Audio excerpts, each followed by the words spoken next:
और बड़ी खबर आ रही है हरियाणा के बहादुरगढ़ से। न्यूज 18 की यतेंद्र शर्मा की खबर है कि तेज रफ्तार ट्रक ने प्रदर्शन कर रही महिलाओं को कुचल दिया है। हादसे में 3 महिलाओं की मौत हो गई है। 3 महिलाओं की हालत गंभीर बताई जा रही है। मरने वाली महिलाएं पंजाब के मानसा की रहने वाली थी। इस वक्त की बड़ी खबर आप देख रहे हैं हरियाणा के बहादुरगढ़ से, जो सामने आ रही है। एक हादसे के बाद ट्रक ने कुछ महिलाओं को कुचल दिया। हरियाणा के बहादुरगढ़ की खबर है। न्यूज 18 के यतेंद्र शर्मा की खबर आपको बता रहे हैं, जहां पर तेज रफ्तार ट्रक ने प्रदर्शन कर रही कुछ महिलाओं को कुचल दिया है। इस हादसे में 3 महिलाओं की मौत हो गई है।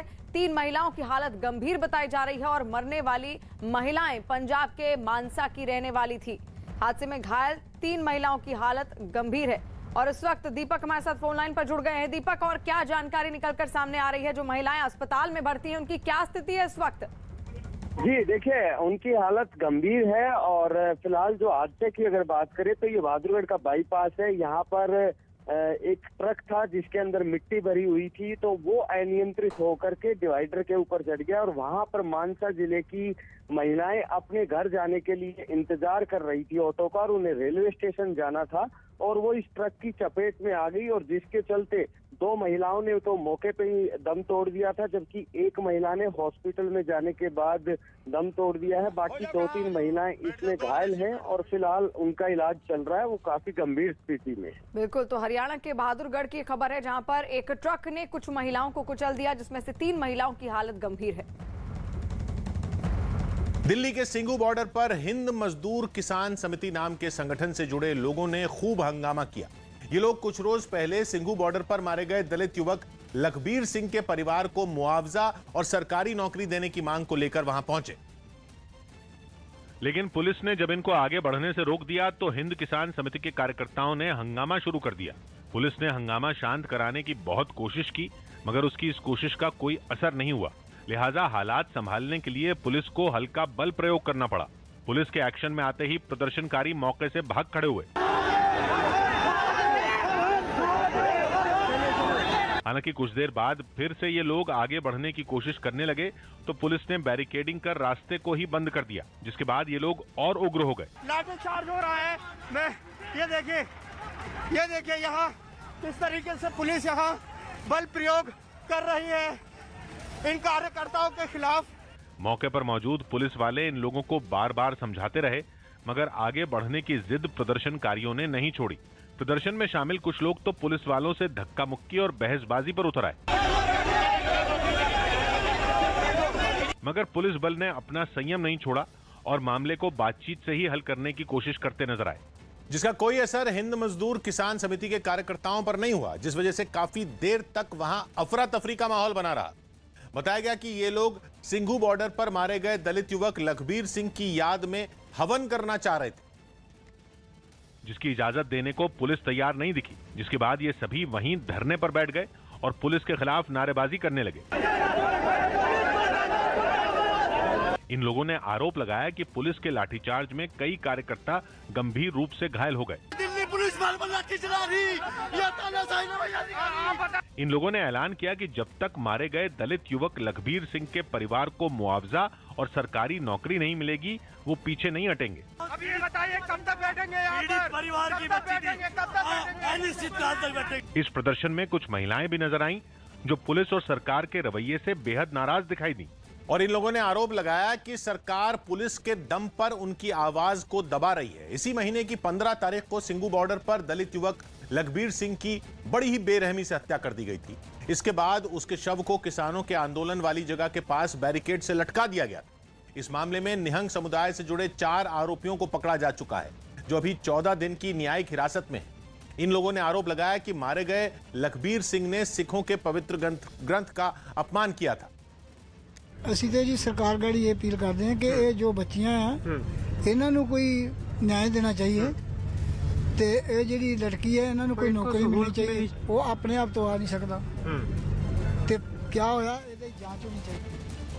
और बड़ी खबर आ रही है महाराष्ट्र के पुणे से। ड्रग्स केस में गवाह किरण गोसावी को पुणे पुलिस ने हिरासत में लिया है।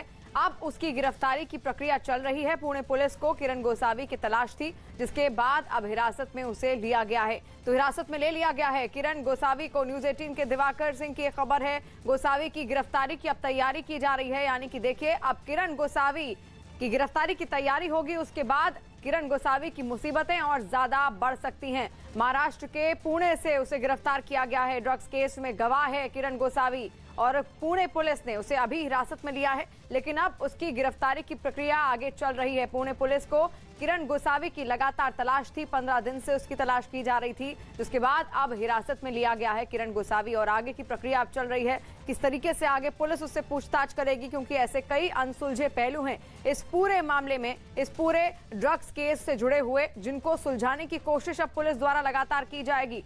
क्रूज ड्रग्स केस में गवाह भी है किरण गोसावी, जो लगातार फरार चल रहा था और 15 दिन से इसकी लगातार खोजबीन की जा रही थी और अब हिरासत में ले लिया गया है पुणे। दिवाकर इस वक्त हमारे साथ फोन लाइन पर जुड़ गए हैं। दिवाकर, किरण गोसावी को हिरासत में ले लिया गया है और अब गिरफ्तारी की भी तैयारी हो रही है। जी बिल्कुल, गिरफ्तारी की जो प्रक्रिया है वो पुणे पुलिस के द्वारा की जा रही है। और एक अहम जानकारी आपको बता दूं कि करीब 5:30 बजे के आसपास जो पुणे के पास तलेगांव का इलाका है, वहां से जो है गोसावी को हिरासत में लिया गया है पुणे पुलिस के द्वारा। एक बात ये तय मानी जा रही है कि गोसावी की गिरफ्तारी होनी है, लेकिन आधिकारिक तौर पर गिरफ्तारी कब दिखाई जाएगी ये पुणे पुलिस को तय करना है। दूसरी तरफ जिस तरह से इस वक्त प्रक्रिया चल रही है कि गोसावी के आइडेंटिफिकेशन, यानी पूरी तरह से पुणे पुलिस श्योर हो जाना चाहती है कि हाँ यह किरण गोसावी ही है, उसके बाद ही आधिकारिक गिरफ्तारी की प्रक्रिया वो पूरी करेगी। तो साफ तौर पर यहाँ पर जो गोसावी की गिरफ्तारी हुई है, गोसावी की गिरफ्तारी एक बड़ी जो है मुश्किल हो सकती है एनसीबी के लिए, क्योंकि एनसीबी का मुख्य गवाह है वो। जिस वक्त आर्यन खान को गिरफ्तार किया गया था उस वक्त जो है आर्यन खान को एनसीबी के दफ्तर में लेके जाते वो वही गोसावी ही दिखा था। तो ऐसे में अब देखना यह अहम होगा कि जो चीटिंग के केस में गोसावी गिरफ्तार किया गया है आगे, क्योंकि कई सारे मामले उसके खिलाफ दर्ज है महाराष्ट्र के अलग अलग जिलों में, तो किस तरह से आगे जांच बढ़ती है ये देखना होगा। बिल्कुल, बेशक यही देखने वाली बात है कि आगे जो कड़ियां हैं उनको किस तरीके से सुलझाया जाता है और 11 बजे प्रेस कॉन्फ्रेंस भी, उसमें क्या कुछ कहती है पुलिस, ये देखने वाली बात है। एनसीबी के जोनल डायरेक्टर समीर वानखेड़े की बहन यास्मीन ने महाराष्ट्र सरकार में मंत्री नवाब मलिक के खिलाफ मुंबई पुलिस को शिकायत दी है। यही नहीं, उन्होंने राष्ट्रीय महिला आयोग को भी शिकायत भेजी है। पुलिस और एनसीडब्ल्यू को दी गई शिकायत में यास्मीन ने नवाब मलिक पर कई आरोप लगाए हैं। उन्होंने सोशल मीडिया पर उन्हें बदनाम करने का आरोप लगाया है और पुलिस से कड़ी कार्रवाई की मांग की है। महाराष्ट्र सरकार में सीनियर मंत्री नवाब मलिक ने समीर वानखेड़े पर एक और हमला बोला। इस बार नवाब मलिक ने समीर वानखेड़े की पहली शादी की तस्वीर और उसका निकाहनामा जारी किया, जो 7 दिसंबर 2006 का है। डॉक्टर शबाना कुरैशी से उनकी शादी मुंबई के अंधेरी वेस्ट में हुई थी। नवाब मलिक के मुताबिक शादी इस्लाम के हिसाब से हुई और बाकायदा निकाहनामा भी बना। इस निकाहनामे में समीर वानखेड़े का नाम समीर दाऊद वानखेड़े लिखा गया था। नवाब मलिक पहले से दावा कर रहे हैं कि समीर वानखेड़े के परिवार ने अपना धर्म मुस्लिम से बदलकर हिंदू किया है और ऐसा करने वाले को आरक्षण का फायदा नहीं मिल सकता। इस देश का संविधान कानून ये कहता है कि कोई व्यक्ति धर्मांतर कर ले तो उसे शेड्यूल कास्ट का लाभ नहीं मिल सकता। लेकिन नवाब मलिक के आरोपों का जवाब समीर के पिता ने दिया। उनके मुताबिक समीर की पहली पत्नी की इच्छा इस्लाम के मुताबिक शादी करने की थी, इसलिए निकाहनामे में नाम के साथ दाऊद जोड़ दिया गया था। दोनों एक जात के हुए तो ही निकाह कबूल होता है, नहीं तो हिंदू और मुसलमान का निकाह नहीं होता है। तो इसीलिए मेरे मिसेस ने शायद उसको लगा होगा कि मुस्लिम लिखा होगा। लेकिन निकाह कराने वाले काजी ने दावे को खारिज कर दिया। ऐसा मत सोचिए कि ये निकाह हिंदू होने की हालत में, हिंदू होने की हालत में हमारी शरीयत में निकाह नहीं होगा और ना काजी निकाह पढ़ाएगा। इस बीच दिल्ली से विजिलेंस के सीनियर अधिकारियों की टीम भी जांच के लिए मुंबई पहुंच गई। हालांकि न्यूज 18 की टीम समीर वानखेड़े की पहली पत्नी शबाना कुरैशी के पिता यानी समीर वानखेड़े के पहले ससुर के पास भी पहुंची। उन्होंने साफ कहा कि वो समीर के परिवार को एक मुस्लिम परिवार के तौर पर ही जानते थे। And we know that he is Muslim, कि फैमिली मुस्लिम है, ये मतलब बिलोंग करते हैं मुस्लिम से ही, और हम लोग 3-4 साल से जान रहे थे कि ये मुस्लिम ही है। और उसके बाद हमारी शादी हो गई बच्चे की। उनके पिताजी का नाम दाऊद वानखेड़े, दाऊद वानखेड़े हमारे मतलब उसमें आया था कि दाऊद वानखेड़े नाम है। और नवाब मलिक ने जांच कमेटी के पहुंचते ही ड्रग्स केस में कुछ सनसनीखेज आरोप समीर वानखेड़े पर लगाए। उनका दावा है कि छापेमारी के वक्त क्रूज पर अंतर्राष्ट्रीय ड्रग्स माफिया भी मौजूद था, लेकिन समीर वानखेड़े से नजदीकी होने के कारण उसे छुआ तक नहीं गया। अंतर्राष्ट्रीय ड्रग माफिया उस पार्टी में था। उसकी एक माशूका भी है जो बंदूक के साथ थी, जो उस डांस में नाचते हुए नजर आया है वो दाढ़ी वाला है। नवाब मलिक ने खुलकर दाढ़ी वाले के साथ समीर वानखेड़े का नाम जोड़ दिया। हमें लगता है कि इस पूरे खेल में जो दाढ़ी वाला है उसकी मित्रता वानखेड़े साहब से भी है। लेकिन समीर की पत्नी क्रांति के मुताबिक दामाद पर हुई एनसीबी की कार्रवाई के कारण नवाब मलिक अपनी खींच समीर पर निकाल रहे हैं। जी वेट कर रहे थे कि उनका दामाद कभी बाहर निकले और ये सब कारनामे वो शुरू करे। समीर वानखेड़े का परिवार दावा कर रहा है कि वो अब नवाब मलिक के खिलाफ कानूनी कार्रवाई करेगा। समीर वानखेड़े के जांच कर रहे चीफ विजिलेंस अधिकारी ज्ञानेश्वर सिंह ने न्यूज 18 से बातचीत की, जिसमें उन्होंने बताया कि समीर वानखेड़े ने अपना पक्ष रखा है, जांच चल रही है, जिससे पूछताछ करनी होगी उसे बुलाया जाएगा। एनसीबी के chief vigilance officer Dnyaneshwar Singh साहब हमारे साथ हैं, जो मुंबई में पहुंच चुके हैं अपनी 5 लोगों की टीम के साथ। सर, आज की विजिलेंस जांच किस तरह की रही, किन किन लोगों से पूछताछ हुई? आज पहला दिन था जांच का। 5 सदस्यीय टीम यहाँ पे पहुंची। सबसे पहले हमने कार्यालय से कुछ दस्तावेज इकट्ठे किए और उसके बाद हम लोगों ने समीर वानखेड़े जी से बातचीत की, उनका पक्ष सुना, उनके डॉक्यूमेंट जो उन्होंने दिए उसको एग्जामिन किया और अभी भी जांच जारी है। 1-2 विटनेसेस का स्टेटमेंट चल रहा है। सर, आपने कहा कि जो प्रभाकर और जो गोसावी है वो सामने नहीं आ रहे हैं, आप लोग लगातार अप्रोच कर रहे हैं कि वो पूछताछ में शामिल हों, पता चल पा रहा है कहाँ है वो दोनों? हमें उनके जो दिए गए पते और फ़ोन नंबर पे थे उन पे हमने उनसे संपर्क करने की कोशिश की। वकील के माध्यम से भी हम लोगों ने उनको संपर्क करने की कोशिश की है। हमने उनसे अपील की है कि यहाँ पर आएँ, एक इंडिपेंडेंट जगह है, अपना निष्पक्ष होके निडर होके बयान दें और साक्ष्य दें ताकि हम जांच आगे बढ़ा सकें। सबसे मेन किरदार समीर वानखेड़े जी हैं, जो अभी भी जेडी हैं और पूरे इन्वेस्टिगेशन को देख रहे हैं, बारीकी से शुरू से देख रहे थे। उनके ऊपर गंभीर आरोप लगे हैं। आज की पूछताछ में उन्होंने जैसा हमें बताया पूछताछ के बाहर कि मैंने पूरा सहयोग करा है और शायद 7 पेज का उन्होंने एक स्टेटमेंट भी लिखवाया है। आगे ज़रूरत पड़ने पे उनसे फिर से स्टेटमेंट रिकॉर्ड होंगे उनके सर? जैसी ज़रूरत पड़ेगी हम लोग वैसे उनको दोबारा शामिल करेंगे और कुछ वैसे भी डॉक्यूमेंट उन्होंने बाद में देने को सबमिट करने को कहा है। तो मुझे उम्मीद है कि जांच जैसे आगे बढ़ेगी हमें शायद फिर उनको शामिल करना पड़े। सर, एक सवाल जो न केवल मीडिया बल्कि तमाम लोग पूछ रहे हैं, जो आप पे आरोप लगा रहे हैं कि जिनके खिलाफ जांच हो रही है वो अभी अपने पद पर बने हुए हैं, उसको लेके एनसीबी का क्या स्टैंड है सर? देखिए, जांच एजेंसियों में रहते हुए आरोपों प्रत्यारोपों से आप नहीं बच सकते जी, लेकिन जहां तक किसी के पद में बने रहने का सवाल है, इस पे मेरा टिप्पणी करना उचित नहीं है। इस जांच की रिपोर्ट मैं अपने महानिदेशक को सौंपूंगा। कि दुर्गा पूजा के बाद पश्चिम बंगाल में कोरोना मरीजों की संख्या बढ़ने से प्रशासन चौकन्ना हो गया है। राज्य सरकार ने दुर्गा पूजा के दौरान 10 दिनों के लिए नाइट कर्फ्यू में छूट दी थी, लेकिन अब प्रशासन फिर से सख्त नियम लागू करने पर विचार कर रहा है, क्योंकि दुर्गा पूजा के बाद राज्य के कुछ शहरों में महामारी की चपेट में आए लोगों की तादाद में बढ़ोतरी देखी गई। ऐसे में प्रशासन अलर्ट हो गया, जिसकी कुछ तस्वीरें कोलकाता से भी सामने आई। वहां लाउडस्पीकर की मदद से जगह जगह जागरूकता फैलाने का काम फिर शुरू कर दिया गया। इसके बावजूद घरों से बाहर निकले ज्यादातर लोग बिना मास्क के ही घूमते मिले। कुछ मास्क लगाए भी दिखे, लेकिन मुंह पर नहीं, ठोड़ी पर। बाजारे नो मास्क नो एंट्री और बाजारेर बाहरेও আমরা পুলিশের সাহায্য চেয়েছি যে তারাও যদি এটাকে খুব সিরিয়াসলি করে। राज्य में कोरोना के मरीज बढ़े तो बीजेपी एक बार फिर ममता सरकार पर हमलावर हो गई। कुछ सरकार नहीं की, ये सरकार सिर्फ पॉपुलिस्ट है। वहां से सामने आई तस्वीरों में बाजारों में भीड़ बराबर दिखी। भीड़ भाड़ को देखकर ऐसा लगा मानो सोशल डिस्टेंसिंग के नियम को तो लोग जैसे भूल ही गए हों। देश भर में कोरोना की वैक्सीन के लिए जल्द ही हर घर दस्तक अभियान की शुरुआत होगी और केंद्रीय स्वास्थ्य मंत्री मनसुख मांडविया ने विज्ञान भवन में राज्यों के प्रतिनिधियों के साथ बैठक की, जिसमें ये कार्यक्रम शुरू करने के लिए कहा गया। जल्द ही पूरे भारत में टीकाकरण को बढ़ाने के लिए सरकार हर घर दस्तक योजना शुरू करेगी। केंद्रीय स्वास्थ्य मंत्री मनसुख मांडविया के साथ बुधवार को विज्ञान भवन में राज्यों की हुई बैठक में वैक्सीनेशन बढ़ाने के साथ ही कोविड टीका की दूसरी डोज को तेज गति से बढ़ाने पर भी चर्चा हुई। इसके लिए केंद्र सरकार ने राज्यों से हर घर दस्तक कार्यक्रम शुरू करने के लिए कहा, जिसमें इस पर जोर दिया जाएगा कि जिन्होंने वैक्सीन की एक भी डोज नहीं ली उन्हें डोज दी जाए और जिन्होंने दूसरी डोज नहीं ली है उन्हें दूसरी डोज दी जाए। भारत में ऐसे लोगों की संख्या 10 करोड़ से ज्यादा है। पश्चिम बंगाल में दुर्गा पूजा के बाद अचानक कोरोना मरीजों की तादाद तेजी से बढ़ी, जिससे प्रशासन के हाथ पांव फूल गए हैं। बताया गया कि वहां करीब 1000 रोज मरीज आ रहे हैं, जबकि अक्टूबर के पहले हफ्ते में ये गिनती 600 के करीब थी। वहीं मौत का आंकड़ा भी बढ़ रहा है। 24 अक्टूबर को वायरस की चपेट में आए 11 लोगों ने दम तोड़ दिया और एक दिन बाद यानी 25 अक्टूबर को यह आंकड़ा बढ़कर 15 हो गया। यानी मरीज भी बढ़ रहे हैं और मरने वालों की गिनती भी बढ़ रही है।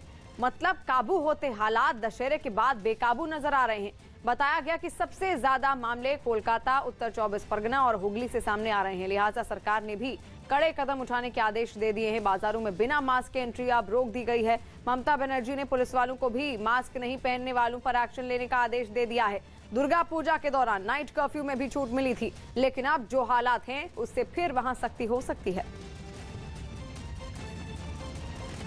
यानी बंगाल की जो रिपोर्ट है उससे तो कोरोना फिर से डराने लगा है और ये लोगों के लिए बहुत बड़ी वार्निंग भी है। वो इसलिए क्योंकि दुर्गा पूजा के बाद राज्य में अचानक कोरोना मरीजों की तादाद तेजी से बढ़ी, जिससे प्रशासन के हाथ पांव फूल गए। बताया गया कि वहां करीब 1000 मरीज रोज आ रहे हैं, जबकि अक्टूबर के पहले हफ्ते में ये गिनती केवल 600 के करीब थी। वहीं मौत का आंकड़ा भी अब बढ़ रहा है। 24 अक्टूबर को वायरस की चपेट में आए 11 लोगों ने दम तोड़ दिया और एक दिन बाद यानी 25 अक्टूबर को ये आंकड़ा बढ़कर 15 हो गया। यानी मरीज बढ़ रहे हैं और उनसे मरने वालों की जो गिनती है वो भी अब बेकाबू हो चली है। मतलब काबू होते हालात त्योहारों के बाद अब बेकाबू नजर आ रहे हैं। बताया गया कि सबसे ज्यादा मामले कोलकाता, उत्तर 24 परगना और हुगली से सामने आ रहे हैं। लिहाजा सरकार ने भी कड़े कदम उठाने के अब आदेश दे दिए हैं और बाजारों में बिना मास्क की एंट्री रोक दी गई है। ममता बनर्जी ने पुलिस वालों को मास्क नहीं पहनने वालों पर एक्शन लेने का आदेश दे दिया है और इससे पहले दुर्गा पूजा के दौरान नाइट कर्फ्यू में भी छूट मिली थी, लेकिन अब जो हालात हैं उससे फिर वहां सख्ती हो सकती है। लेकिन ये चेतावनी है पूरे देश के लिए, क्योंकि दिवाली में केवल एक हफ्ता बचा है और पूरे देश के लिए ये दिवाली बंगाल की दुर्गा पूजा जैसी हो सकती है अगर सावधानी ना बरती गई तो। दक्षिण अमेरिका के देश इक्वाडोर को आर्थिक संकट से उबारने की सरकार की नीति पर वहां के मूल निवासियों का पारा ऐसा चढ़ा कि उन्होंने कई प्रांतों में चक्का जाम कर दिया। असल में इक्वाडोर में तेल पर सब्सिडी खत्म होने के बाद हर महीने तेल की कीमतों में बढ़ोतरी की जाती है। उसी के तहत पिछले हफ्ते भी वहां तेल की कीमत बढ़ाई गई, लेकिन मूल निवासियों और कुछ दूसरे संगठनों का आरोप है कि इतनी बढ़ोतरी उनकी जेब पर डाका है। इसलिए उस फैसले के खिलाफ सरकार पर दबाव बनाने के लिए लोगों ने इक्वाडोर में जगह जगह जलते टायर और बड़े बड़े पत्थर रखकर रास्ते बंद कर दिए। सड़कें ब्लॉक करने के लिए एक तस्वीर में तो कुछ लोग बाकायदा पहाड़ से पत्थर नीचे गिराते भी दिखे। विरोध जताने में महिलाएं भी पीछे नहीं रहीं और फिर नतीजा ये हुआ कि ट्रैफिक पर ब्रेक लग गया। लेकिन इक्वाडोर के एक दूसरे इलाके में तो प्रदर्शनकारी और पुलिस आमने सामने ही आ गए। देखते ही देखते बात इतनी बढ़ गई कि दोनों एक दूसरे से भिड़ बैठे। पुलिस ने प्रदर्शनकारियों पर आंसू गैस छोड़ी तो प्रदर्शनकारियों ने पत्थर चलाकर हिसाब बराबर कर लिया। लोगों को भगाने के लिए पुलिस की गाड़ी आगे बढ़ी तो वो भागे जरूर, लेकिन गाड़ी पर पत्थर बरसाने के बाद। विरोध प्रदर्शन का ये नजारा तब है जब पूरे इक्वाडोर में पिछले हफ्ते से इमरजेंसी लगी हुई है। दक्षिण अमेरिका के इस देश में पिछले साल से अब तक पेट्रोल डीजल की कीमतें लगभग दुगनी हो चुकी हैं और कोरोना काल में महंगाई की इस मार ने लोगों की कमर तोड़कर रख दी है। राजस्थान के जोधपुर से एक दिल दहला देने वाला वीडियो सामने आया। वहां एक बेकाबू बस ने कई लोगों को टक्कर मार दी, जिसमें एक महिला की मौत हो गई। बताया गया कि ये बस नियमों को तोड़ते हुए शहर के अंदर घुसी थी और उसकी रफ्तार भी काफी तेज थी, जिसकी वजह से वो बेकाबू हो गई और उसने सड़क के किनारे बैठी एक बुजुर्ग महिला को कुचल दिया। इस हादसे का एक वीडियो भी सामने आया, जिसमें वो बस एक भीड़ भाड़ वाली सड़क से गुजरती हुई नजर आई, लेकिन तभी बस बेकाबू हो गई और उसने आगे मौजूद एक मोटरसाइकिल सवार को टक्कर मार दी। इसके बाद वो सड़क के दूसरी तरफ घूम गई और वहां बैठी एक बुजुर्ग को कुचल दिया। बाद में थोड़ा आगे जाकर बस रुक गई। जानकारी मिलने पर पुलिस भी वहां पहुंची और बस को अपने कब्जे में ले लिया। जो दुर्घटना कारित करने वाली बस है उसको डिटेन करके अभी थाने में खड़ी करवाया है। इस हादसे में बुजुर्ग महिला की मौके पर ही मौत हो गई, जबकि कई लोग बुरी तरह घायल हो गए। दिल्ली से अयोध्या के बीच बहुत जल्द बुलेट ट्रेन सेवा शुरू हो जाएगी। न्यूज 18 के अजीत सिंह की रिपोर्ट है कि बुलेट ट्रेन के चलने के बाद दिल्ली से अयोध्या के बीच की दूरी केवल 3 घंटे में तय की जा सकेगी, जबकि अभी इस दूरी को तय करने में 10 से 12 घंटे लगते हैं। बुलेट ट्रेन के लिए 864 किलोमीटर लंबा रेल ट्रैक बनाया जाएगा, जिसके जरिए मथुरा, इटावा और प्रयागराज समेत 12 रेलवे स्टेशन जुड़ेंगे। इस ट्रैक के जरिए दिल्ली से लखनऊ के बीच का सफर भी केवल 1.5 घंटे में तय किया जा सकेगा। साथ ही यह बुलेट ट्रेन करीब 350 किलोमीटर प्रति घंटा की रफ्तार से दौड़ेगी और इसमें 750 लोगों के बैठने की जगह होगी। अमित शाह ने अस्पताल में भर्ती बंगाल के राज्यपाल से मुलाकात की। गृह मंत्री अमित शाह दिल्ली के एम्स अस्पताल पहुंचे और वहां भर्ती पश्चिम बंगाल के राज्यपाल जगदीप धनखड़ का हाल जाना। धनखड़ को मलेरिया और बुखार होने पर 2 दिन पहले अस्पताल में भर्ती करवाया गया था। बांग्लादेश के तेज गेंदबाज Mohammad Saifuddin T20 world cup से बाहर हो गए। वो पिछले कुछ समय से पीठ दर्द से जूझ रहे थे। जम्मू कश्मीर के पुंछ में 7 दिन बाद मुगल रोड को गाड़ियों के लिए खोल दिया गया। ये रास्ता वहां हुई भारी बर्फबारी की वजह से बंद हो गया था। भारतीय रेलवे को ट्रेनों से निकलने वाले कूड़े से सालाना लाखों की कमाई होने लगी है। रेलवे की दिल्ली डिवीजन ने वेस्ट मैनेजमेंट का जो तरीका अपनाया है, बताया गया कि उससे रेलवे को सालाना करीब 10 लाख रुपए की कमाई हो रही है। वेस्ट आता है वो अलग अलग तरीके का होता है। कुछ से कंपोस्ट बनता है, कुछ को रिसाइकिल किया जाता है और कुछ को जो है जलाकर खत्म किया जाता है। रेलवे ने इस काम का जिम्मा एक निजी कंपनी को दिया है, जो ट्रेनों से निकलने वाले कूड़े को उठाकर न केवल रेलवे की सफाई में मदद करती है, बल्कि उसे कई तरह से इस्तेमाल लायक भी बनाती है। जो चीज़ से हम एनर्जी जनरेट कर सकते हैं उसको एनर्जी में वहाँ पे डाल देते हैं। जिस चीज़ को रिसाइकल हो सकता है उसको रिसाइकल में करा सकते हैं। AIMIM के अध्यक्ष असदुद्दीन ओवैसी ने न्यूज 18 से बातचीत में दावा किया कि वो यूपी में 100 सीटों पर उम्मीदवार उतारने की तैयारी कर रहे हैं। उन्होंने कांग्रेस और दूसरे पार्टियों पर हमला बोलते हुए दावा किया कि वो यूपी में गठबंधन के लिए तैयार हैं, लेकिन कांग्रेस और बीजेपी से नहीं करेंगे। न्यूज 18 इंडिया से खास बातचीत करने के लिए AIMIM के चीफ असदुद्दीन ओवैसी साहब इस वक्त हमारे साथ हैं। लगातार उत्तर प्रदेश में चुनाव प्रचार कर रहे हैं। पश्चिम यूपी में अब चुनाव प्रचार शुरू किया है इन्होंने। हमसे बातचीत करने के लिए साथ है। आपको बार बार ओवैसी साहब विपक्ष की पार्टियां कह रहे कि आप बीजेपी की बी टीम है, ऐसा है? आपने नहीं देखा कि ममता बनर्जी कांग्रेस के बारे में क्या कह रही है, लालू प्रसाद यादव कांग्रेस के बारे में क्या कह रही है और कांग्रेस इनके बारे में क्या कह रही है। तो हम खुद ये देख रहे हैं कि जब हम मुसलमानों की पॉलिटिकल लीडरशिप की बात करते थे और करते हैं और करते रहेंगे, तो ये सब लोग हम पर उंगलियां उठाते थे। अभी एक दूसरे को गाली दे रहे हैं। क्यों दे रहे हैं गाली? क्यों आरजेडी और कांग्रेस एक दूसरे के खिलाफ लड़ रही हैं? क्यों टीएमसी गोवा में इलेक्शन लड़ रही है? जब ये सवाल नहीं करेंगे। और सबसे अहम बात यह है कि 2014, 2017, 2019 ये 3 चुनाव में तो उत्तर प्रदेश में हार गए ना। समाजवादी पार्टी सत्ता में थी, हार गई 14 में। 17 में मिलकर कांग्रेस से अलायंस किया, पिट गए आप। 19 में बीएसपी और सपा मिलकर लड़े, तब भी बीजेपी जीत गई, हम तो थे ही भी नहीं। पूरे लोकसभा के चुनाव में बीजेपी 300 जीतती है, हम सिर्फ 3 सीट पर लड़ते हैं।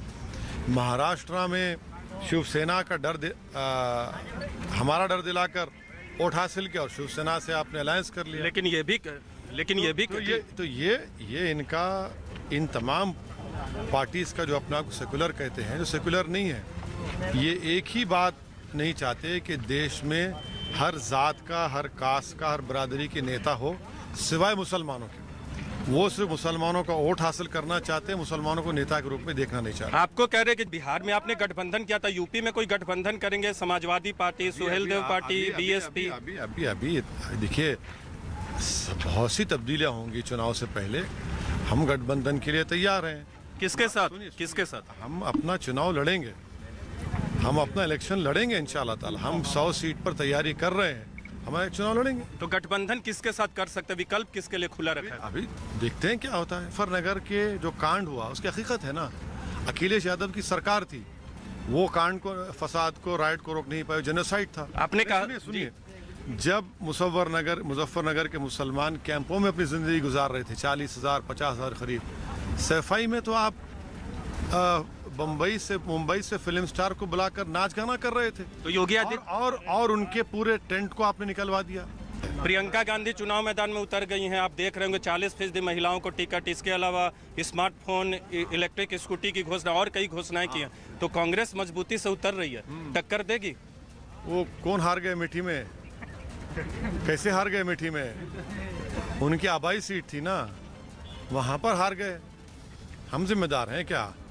आपको मालूम कि जितने सीट कांग्रेस लड़ी, कोई ये नहीं कहता कि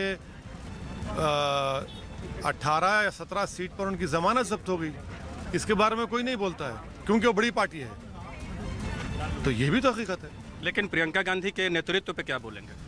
अरे भाई छोड़िए ना, वो देखिए, भारत में जो पॉलिटिक्स होती है ना, वो एंटाइटलमेंट का ज़माना चले गया। आप वही तब्दीली आज आप देख रहे हैं मुसलमानों में, वही तब्दीली देख रहे हैं ना। एंटाइटलमेंट का जमाना नहीं है। आपके पूर्वज कोई थे होंगे, आप क्या हैं? क्या आप आवाज उठा रहे हैं जनता की? आप उनके दरमियान में, वो जनता देख रही है। कांग्रेस समाजवादी पार्टी से अलायंस करेंगे, अलायंस पे मेरा सवाल है सर। कांग्रेस से कोई अलायंस नहीं हो सकता। और भागीदारी ना कांग्रेस से ना बीजेपी से कोई अलायंस नहीं हो नहीं सकता। और समाजवादी पार्टी बीएसपी? अब ये तो वक्त तय करेगा। पाकिस्तान के पूर्व क्रिकेटर शोएब अख्तर की एक लाइव शो में ऐसी बेइज्जती हुई कि उन्हें शो छोड़कर जाना पड़ा। वो वहां के एक चैनल पर मेहमान बनकर शामिल हुए, जिसमें T20 वर्ल्ड कप में पाकिस्तान और न्यूजीलैंड के बीच हुए मैच पर गर्मा गर्म बहस के दौरान बात बढ़ गई और शोएब को चलते शो से उठकर जाना पड़ा। शो शुरू होते ही शोएब ने एंकर के सवाल के जवाब में युवा खिलाड़ी शाहीन शाह अफरीदी की तारीफ की और उससे तल्ख लहजे में पूछ लिया कि क्या उसने मैच देखा था। I'm asking you, sir, did you see the game? No, so I saw the match, but I'm asking you because there are lots of people, so I just can't. You lost. Comment back. Yeah. जिसका anchor ने भी टेढ़ा जवाब दिया। यही नहीं, वो इतना उखड़ गया कि लाइव शो में उसने शोएब को जाने के लिए बोल दिया। Sahin had played for Pakistan. Sir, somebody came to the work, right? Yeah. Okay. So thank you. You're being a little rude, so I don't want to say that. No, if you're being over smart, then you can go. I'm saying it on air. ये सुनते ही शोएब को मानो सांप सूख गया और वो सकपका गए। उन्हें समझ ही नहीं आया कि उनके साथ ये क्या हो गया। वहीं शो के एंकर ने ऐसे दिखाया कि कुछ हुआ ही नहीं।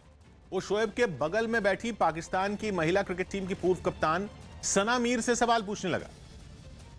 लेकिन जब शोएब ने एंकर से पूछना चाहा कि उसने ऐसा बर्ताव क्यों किया, तो उसने झटपट ब्रेक ले लिया। So let's. Okay, Sana. So would you mind telling me that Pakistan? No. Excuse me. We take a break. We'll be right back. यही नहीं, ब्रेक के बाद भी उसका बर्ताव नहीं बदला। ऑन एयर फजीयत होने पर भी शोएब शो में बैठे रहे। उन्होंने बात संभालने के लिए एंकर को बोला कि वो माफी मांग लें, लेकिन ऐसा नहीं हुआ। Just have a big smile. Well, have a big smile. Just say whatever happened. Sorry. No, it's okay. It's okay. Continue. All right. जिसके बाद शोएब का चेहरा उतर गया। उन्होंने पास बैठे वेस्टइंडीज के पूर्व क्रिकेटर विवियन रिचर्ड्स को देखकर फीकी हंसी भी हंसी, लेकिन वो ये ज्यादा देर तक नहीं कर पाए और अंत में शो छोड़कर चले गए। मेरे साथ नेशनल टीवी पे बिहेव किया गया। I don't think I should be sitting here right now. So I'm resigning. Thank you very much. लेकिन शो बंद नहीं हुआ और दूसरे मेहमानों के साथ चर्चा आगे बढ़ गई। लेकिन शोएब के अपमान का ये वीडियो सोशल मीडिया पर खूब वायरल हुआ, जिसके बाद इस पूरे किस्से पर शोएब का बयान आया और उन्होंने बताया कि वो चाहते थे कि बात संभल जाए और इसीलिए उन्होंने एंकर से माफी मांगने को बोला था। लेकिन उसने ऐसा नहीं किया, जिसे शोएब ने एक नेशनल स्टार का अपमान माना। He insulted me on national TV. Being a national star, I felt very bad कि साथ मेरे बैठे हैं, फॉरेनर्स बैठे हैं और वो क्या सोचेंगे। शोएब अख्तर के साथ हुए इस व्यवहार पर पाकिस्तान में खूब शोरगुल हुआ और उनके प्रशंसक एंकर को हटाने की मांग करने लगे। उत्तराखंड के बद्रीनाथ धाम में सीजन की पहली बर्फबारी हुई और पहली बर्फबारी के बाद कई पहाड़ी इलाकों में तापमान गिर गया।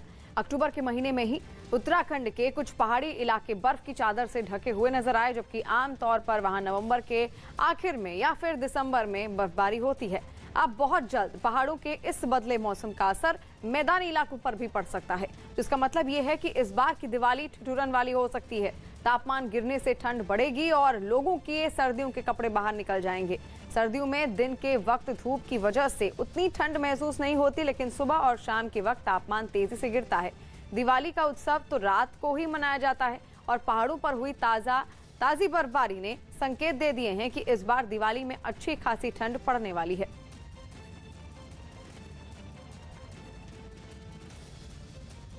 और इस ठंड की वजह है उत्तराखंड में हो रही बर्फबारी, जिसने पहाड़ी इलाकों में अभी से ठिठुरन बढ़ाना शुरू कर दिया है। और सीजन की पहली बर्फबारी हुई उत्तराखंड के बद्रीनाथ धाम में, जहां बर्फबारी के बाद कई इलाकों में तापमान गिर गया। इस बार अक्टूबर के महीने में ही उत्तराखंड के कुछ पहाड़ी इलाके बर्फ की चादर से ढके हुए नजर आए, जबकि आमतौर पर वहां नवंबर के आखिर में या फिर दिसंबर में बर्फबारी होती है।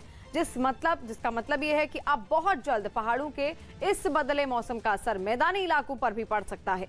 यानी इस बार की दिवाली ठिठुरन वाली हो सकती है, क्योंकि तापमान गिरने से ठंड बढ़ेगी और लोगों के सर्दियों के कपड़े बाहर निकलने शुरू हो जाएंगे। सर्दियों में दिन के वक्त धूप की वजह से उतनी ठंड महसूस नहीं होती है, लेकिन सुबह और शाम के वक्त तापमान तेजी से गिरता है और दिवाली का उत्सव रात में ही मनाया जाता है। लिहाजा पहाड़ों पर हुई ताजी बर्फबारी ने संकेत दे दिए हैं कि इस बार दिवाली में अच्छी खासी ठंड पड़ने वाली है। त्रिपुरा के उनाकोटी में बांग्लादेश में हिंदुओं पर हुए हमले के विरोध में निकाली गई वीएचपी की रैली के बाद तनाव का माहौल है। वहां एक दिन पहले वीएचपी ने एक रैली निकाली, जिसके बाद वहां से हिंसा और बवाल की तस्वीरें आईं, जिनमें दूर से धुआं उठता नजर आया। वीएचपी की रैली के बाद हुए हंगामे के बाद वहां अफरा तफरी का माहौल दिखा और लोग दूर से आगजनी और तोड़फोड़ देखते नजर आए। इस मामले में पुलिस ने भी तुरंत एक्शन लिया और हालात काबू में होने का दावा किया। Until now, the situation is under control. Specific cases have been registered with Panisagar PS in this regard. कहा जा रहा है कि वीएचपी की रैली के बाद त्रिपुरा के उनाकोटी में जो हिंसा हुई उसमें कुछ दुकानों में तोड़फोड़ हुई और 2 दुकानों में आग लगा दी गई। जोधपुर में तेज रफ्तार बस की चपेट में आने से एक महिला की मौत हो गई। राजस्थान के जोधपुर में एक तेज रफ्तार बस ने एक महिला और 3 लोगों को अपनी चपेट में ले लिया। हादसे में महिला की मौके पर ही मौत हो गई, जबकि 3 और लोग बुरी तरह से घायल हो गए। वहीं हादसे की ये पूरी वारदात पास के सीसीटीवी में रिकॉर्ड हो गई। पटना के पास सैदपुर हॉस्टल के करीब हुई गोलू सिंह की हत्या से गुस्साए परिजनों ने देर रात जमकर हंगामा किया। इस दौरान गुस्साए लोगों ने जमकर आगजनी की और सड़क जाम कर दिए। यूपी एसटीएफ ने 1 लाख के इनामी बदमाश अली शेर और उसके साथी कामरान को एक मुठभेड़ में मार गिराया। मारा गया बदमाश रांची में हुई बीजेपी नेता जीतराम मुंडा की हत्या का आरोपी था। यूपी के अमेठी में मामूली विवाद में पति ने पत्नी की हत्या कर दी। हत्या के बाद आरोपी पति ने खुद ही पुलिस को फोन कर घटना की जानकारी दी, जिसके बाद मौके पर पहुंची पुलिस ने आरोपी पति को गिरफ्तार कर लिया। यूपी के एटा में पुलिस ने कुछ दिन पहले एक व्यापारी से हुई 2.5 लाख की लूट के आरोपी को गिरफ्तार कर लिया। पुलिस ने पकड़े गए बदमाश के पास से 50,000 रुपए, हथियार और फोन बरामद किए। राजस्थान के कोटा में डेंगू मुक्त राजस्थान अभियान के तहत चिकित्सा विभाग ने 21,000 से ज्यादा घरों का सर्वे किया। इस दौरान घरों में लार्वा मिलने पर 113 मकान मालिकों को नोटिस जारी किया गया। यूपी के बिजनौर में पति के दूसरी महिला के साथ करवा चौथ मनाने का विरोध करने पर गुस्साए पति ने पत्नी को आग लगा दी। वारदात के बाद बुरी तरह झुलसी पत्नी को गंभीर हालत में अस्पताल में भर्ती कराया गया। वहीं पुलिस ने आरोपी पति समेत 5 लोगों के खिलाफ केस दर्ज कर लिया है। यूपी के संबल में एक पति ने पत्नी की पीट कर हत्या कर दी। वारदात के बाद पुलिस ने आरोपी पति को गिरफ्तार कर शव को पोस्टमार्टम के लिए भेज दिया। टोक्यो ओलंपिक में स्वर्ण पदक जीतने वाले नीरज चोपड़ा सहित 11 खिलाड़ियों को खेल रत्न पुरस्कार के लिए चुना गया है। महिला टेस्ट और वनडे टीम की कप्तान मिताली राज का भी नाम लिस्ट में शामिल है। बिहार के बेतिया में शॉर्ट सर्किट की वजह से 4 घर जलकर राख हो गए। बताया जा रहा है कि शॉर्ट सर्किट की वजह से फैली आग ने पहले एक घर को अपनी चपेट में लिया और फिर देखते ही देखते 3 और घर आग की चपेट में आ गए। यूपी के हापुड़ में बाइक चुराकर भाग रहा एक चोर भीड़ के हत्थे चढ़ गया, जिसके बाद लोगों ने उसकी जमकर पिटाई कर दी। लोगों ने चोर को पीटने के बाद पुलिस के हवाले कर दिया। बिहार के